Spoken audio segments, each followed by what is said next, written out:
वंदे मातरम दोस्तों। स्वरक्ष कला का उद्देश्य स्वयं सुरक्षा संकल्प। हम 7 सीरीज आपको पहले ही बता चुके हैं सेल्फ डिफेंस के लिए या मार्शल आर्ट के लिए। आगे की हम 8वीं सीरीज आपके लिए लेके आए हैं। सबसे पहले आपको क्या करना है कि अपनी जो पुरानी सीरीज है उनको कंप्लीट कर लें, यानी आपको डेली उसकी प्रैक्टिस करते ही रहना है। उसके बाद हम नेक्स्ट सीरीज पे बढ़ते हैं। तो चलिए स्टार्ट करते हैं नेक्स्ट सीरीज। ओके, आज हम लेके आए हैं आपके लिए लोअर किक, यानी लोअर साइड किक। इसको कई लोग कैंसेसोगिरी बोलते हैं, लोअर साइड किक बोलते हैं, टर्न किक बोलते हैं, कट किक बोलते हैं, कुछ भी बोल सकते हैं। लेकिन इसको करना कैसे है उसका सही तरीका मैं आपको बता देता हूँ। एक चीज़ और है, इसको करने से पहले आप बाकी चीज़ों की प्रैक्टिस जरूर कर लें और एक वार्म अप जरूर कर लें अच्छे से, ठीक है, स्ट्रेचिंग के बाद। अब हम शुरू करते हैं। मुझे देखना है कि किक का जो बेसिक सही तरीका है, इसमें लोग गलतियां क्या करते हैं वो मैं आपको बता देता हूँ। गलतियां ये करते हैं कि लोग किक सामने से मारने की कोशिश करते हैं। मान लो मेरा अपोनेंट यहाँ खड़ा हुआ है और मैं इसको सामने से ही किक मारने की कोशिश करूंगा, कट किक, तो मैं इसको कट किक नहीं मार पाऊंगा और ये मुझे इतने में अटैक कर देगा, ठीक है। क्योंकि अगर मैं इसके क्लोज जा रहा हूं तो ये यहाँ से पंच मारेगा जो कि मेरे सीधे फेस पे पड़ेगा। कट किक मारने का सबसे सही तरीका होता है कि हमें अटैकर के 45 डिग्री निकलना है। बस यही एक चीज आपको याद रखनी है कि हम अटैकर के 45 डिग्री निकलेंगे, चाहे वो इस साइड हो चाहे वो इस साइड हो, ठीक है। दोनों साइड से हमें कहीं भी 45 डिग्री निकलना है। 45 डिग्री यानी अटैकर मेरे सामने है, जस्ट इस लाइन को आप देख रहे हो जो मैट पे आपको दिख रही है। यहाँ से मैं 45 डिग्री इस साइड या 45 डिग्री इस साइड, दोनों साइड कहीं भी निकलूंगा तो मैं अपने आप को अच्छे से डिफेंड कर पाऊंगा। यही एक इसका रूल होता है मैन। और मार्शल आर्ट में 45 डिग्री का बहुत ज़्यादा काम होता है। मैंने अटैकर को सामने से देखा, अटैकर क्या है ना, अपने अटैक के लिए तैयार है।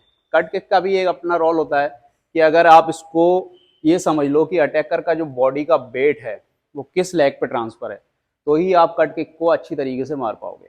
अगर मैं देख रहा हूँ कि अटैकर मुझे क्रॉस पंच कर रहा है सामने से, अब ये क्रॉस पंच करते टाइम आप देखो इसकी बॉडी का जो वेट है ना वो फर्स्ट लेग पे ही है, क्योंकि वेट बॉडी आगे की तरफ है तो वेट भी आगे की तरफ ही होगा।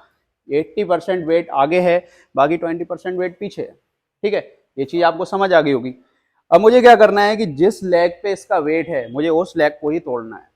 अगर मैं उस लेग की बजाय दूसरे लेग को टारगेट करूंगा मारने के लिए तो इस पे कुछ नहीं पड़ेगा।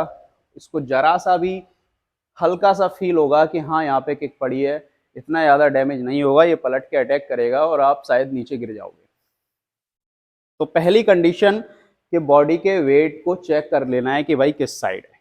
लेकिन इसका मतलब ये नहीं कि आप ऐसे नीचे देख रहे हो इसकी तरफ, इतने में तो ये मुंह में ठूंसा धर देगा, ठीक है। नीचे बिल्कुल नहीं देखना है, नीचे तो देखना ही नहीं है।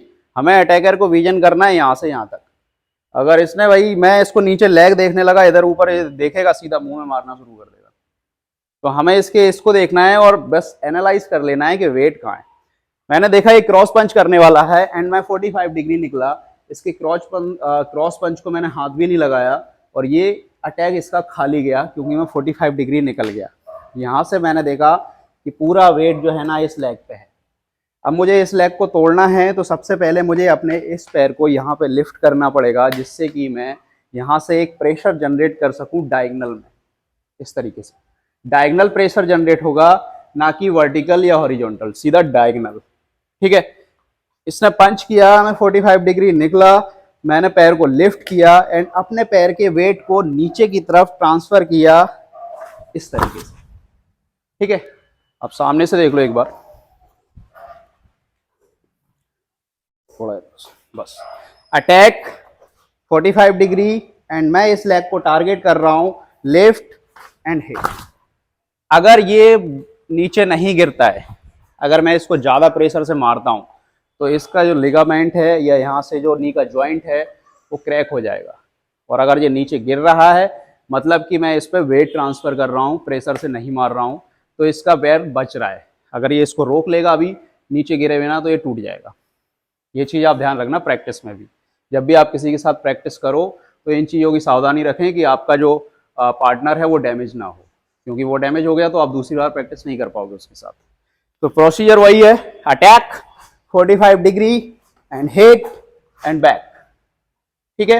अटैक एंड बैक, सामने से देख लो एक सिंपल अटैक 45 डिग्री डाउन, यहां से weight up, transfer and back, ठीक है।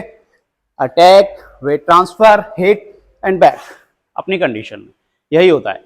लेग्स का हम देख रहे हैं कि लेग्स किस तरीके से ट्विस्ट हो रहे हैं हमारे, कि अटैक हुआ 45 डिग्री टर्न, एंड यहाँ से वेट मेरा आगे की तरफ उठाया एंड वेट दूसरे लेग की तरफ ट्रांसफर। ठीक है, ये इसके वेट का प्रोसीजर है। इसमें एक्सरसाइजेस कुछ ज़्यादा नहीं करनी है। इसमें आपको नॉर्मली स्क्वाट्स, आप जंपिंग स्क्वाट्स या जंपिंग लंजेस लगा सकते हो, जो आपके घुटनों के लिए काफ़ी ज़्यादा अच्छे रहेंगे। ठीक है, इसकी प्रैक्टिस कैसे करनी है ये बता देता हूँ, क्योंकि प्रैक्टिस के बिना तो आप एक परफेक्ट कर ही नहीं पाओगे। आपको एक पैड ले लेना है इस तरीके का, उस पैड पे आपको नॉर्मली स्लो पैर से हिट करते जाना है हर बार 45 degree, hit and back, hit and back, hit and back, hit and back. ये इसकी प्रैक्टिस है। दूसरा, आप एक इमेजिनरी लाइन, यानी आप कोई टैप लगा सकते हो मैट पे या कोई लाइन खींच सकते हो, उसको आप इस तरीके से खींच लो और वहाँ से आपको 45 डिग्री ये प्रैक्टिस करते रहना है दोनों साइड। ठीक है, उसके बाद फिर आप यहाँ से किक स्टार्ट करेंगे दोनों साइड से, जिससे कि आपको अंदाज़ा लग जाएगा कि ये किक किस तरीके से काम कर रही है। ये दोनों साइड से आपको प्रैक्टिस इसकी करते रहना है। ठीक है, ओके। सेल्फ डिफेंस सीरीज के 8 पार्ट हम आपको बता चुके हैं। इसकी प्रैक्टिस आप रेगुलर करें, लेकिन ऐसा नहीं है कि सिर्फ एक ही पार्ट की प्रैक्टिस कर रहे हैं। डेली 8 पार्ट की प्रैक्टिस करते जाएं, यानी जितने मैं बता रहा हूँ उनको आगे आप करते जाएं। लेवल 20-20, 50-50, जितनी आपकी कैपेसिटी है या जितना आपके पास टाइम है, इसकी प्रैक्टिस करें। और आप इसे अपने घर पे कर सकते हैं, अगर आप एकेडमी जाते हैं तो वहाँ पे कर सकते हैं, या आप ऑफिशियल वर्क वगैरह करते हैं तो उससे फ्री होके आप ये काम कर सकते हैं। ये आपको सिखाने का सबसे आसान तरीका है और एकदम फ्री ऑफ कॉस्ट है।